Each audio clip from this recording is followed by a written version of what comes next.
જેતપુરમાં સોનમ વાંગચુકના સમર્થનમાં યુવાનોનું ઉગ્ર પ્રદર્શન। આઈ સપોર્ટ સોનમ સરના નારા સાથે રસ્તા પર ઉતરી સરકાર વિરુદ્ધ નોંધાવ્યો વિરોધ। જેતપુરમાં સોનમ વાંગચુકના સમર્થનમાં ઉમટી પડેલા યુવાનોના અવાજથી ગુંજી ઉઠ્યું હતું। શિક્ષણ જગતમાં ચાલી રહેલી ગેરરીતિઓ અને દેશભરમાં પેપર લીકની ઘટનાઓના વિરોધમાં અને જાણીતા વૈજ્ઞાનિક સોનમ વાંગચુકના સમર્થનમાં જેતપુરના યુવાનોએ આજે એક રોષપૂર્ણ શાંતિપૂર્ણ કૂચ કરી સરકાર સામે પોતાનો આક્રોશ વ્યક્ત કર્યો છે। રાજકોટ જિલ્લાના જેતપુરમાં આજે મોટી સંખ્યામાં યુવાનો એકત્ર થયા હતા। આ વિરોધ પ્રદર્શનની શરૂઆત કણકિયા પ્લોટ પાસે આવેલી ડો. બાબાસાહેબ આંબેડકરની પ્રતિમાથી થઈ હતી। હાથમાં આઈ સપોર્ટ સોનમ સર અને સ્ટેન્ડ ફોર ઇન્ડિયાના પ્લેકાર્ડ લઈને યુવાનોએ તીનબત્તી ચોક સુધી પગપાળા કૂચ કરી હતી।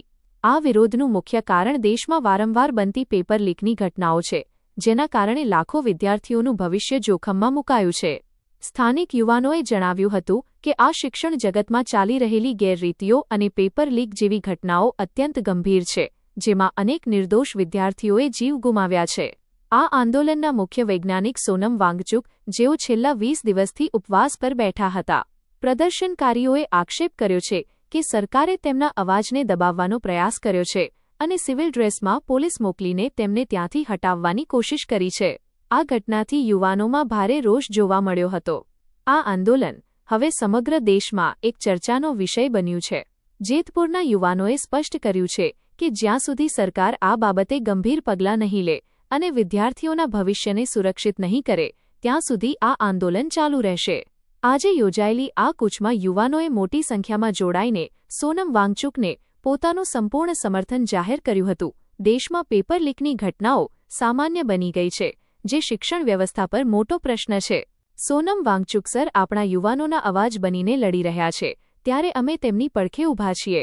સરકાર તાત્કાલિક ધોરણે આ અંગે યોગ્ય તપાસ કરે અને દોષિતોને સજા આપે તેવી અમારી માંગ છે। HX24 ન્યૂઝ ગુજરાતી સાથે હેમંત શેખવા, જેતપુર। જે રીતના દેશની અંદર પેપર લીકની ઘટના, નીટ પેપર લીકની ઘટનાઓ બનતી હતી, એમાં 20 થી 22 કે 27 બાળકોએ જીવ ગુમાવ્યા। આ નીટ પેપર અને શિક્ષણમાં ગેરરીતિના ચાલતા આપણા વૈજ્ઞાનિક, દેશના વૈજ્ઞાનિક, મહાન વૈજ્ઞાનિક સોનમ વાંગચુકજી છેલ્લા 20 દિવસથી આ અનશન ઉપર બેઠા હતા। આજે વહેલી સવારે સિવિલ ડ્રેસમાં આવીને, આમ તો જો કે સિવિલ ડ્રેસમાં આવેલા ગુંડા કહેવાય, પણ લોકો કહે છે પોલીસ હતી, હોઈ શકે પોલીસ હોય, એ ઉપાડીને લઈ ગઈને એનું અનશન તોડાવવાની કોશિશ કરી। આ સરકાર બી ગઈ હોવા સમર્થન મળતું હતું। 20 તારીખે સંસદ માર્ચનું એલાન હતું। જો આ સંસદ માર્ચ સક્સેસ ના થવા દેવા માટે સોનમ સરને આજે પોલીસ ડિટેન કરીને લઈ ગઈ અને એના સમર્થનમાં આજે જેતપુરના યુવાનો, વિદ્યાર્થીઓ સોનમ સરના સપોર્ટમાં કે ભાઈ તમે, અમે જેતપુર પણ વાકાત નથી તમને સમર્થન આપવામાં, અમે પણ તમારી સાથે જ છે, ડરવાનું નથી। અને આજે હમણાં જ જાણવા મળ્યું છે કે હોસ્પિટલાઇઝ થવા છતાં સોનમ સરજીનું અનશન હાલ ચાલુ જ છે, એટલે કોઈ બીવાની જરૂર નથી। 20 તારીખે સંસદ માર્ચ જરૂર થશે અને સહયોગ પૂરા દેશમાંથી મળવાનો છે અને મળી રહ્યો છે। જય હિન્દ, જય ભીમ, જય સંવિધાન। અભિજીત દીપકે અને સોનમ વાંગચુક સર જે દિલ્હીના જંતર મંતર મેદાન ખાતે આજે સખત 20 દિવસથી આંદોલન કરી રહ્યા છે, ઉપવાસ આંદોલન કરી રહ્યા છે અને તેની ગંભીરમાં ગંભીર એમ કહેવાય કે હાલત આ ખાધા પીધા વગરની આ ભારત દેશના સ્ટુડન્ટ માટે થઈ ગઈ છે। કારણ કે જે પેપર લીક થાય છે એના અનુસંધાને જે ધર્મેન્દ્ર પ્રધાનના રાજીનામાની માંગ સાથે જે સોનમ સર ત્યાં બેઠા છે, તે આજે એવી એમ તમે એમ કહી શકો કે જે રાજીનામું આપવાની જે માંગ છે, તો આજ 20 દિવસથી સખત અનશન પર બેઠા હતા, છતાં પણ સરકારે એનો અવાજ કોઈ સાંભળતી નથી।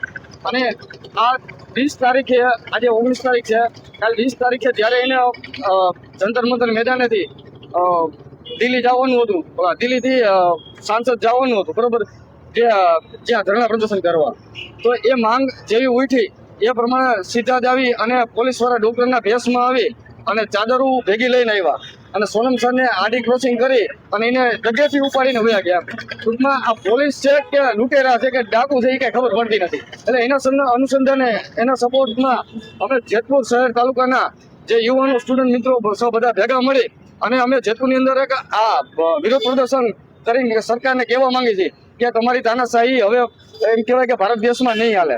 એ આ બધું બંધ કરવા વિનંતી છે.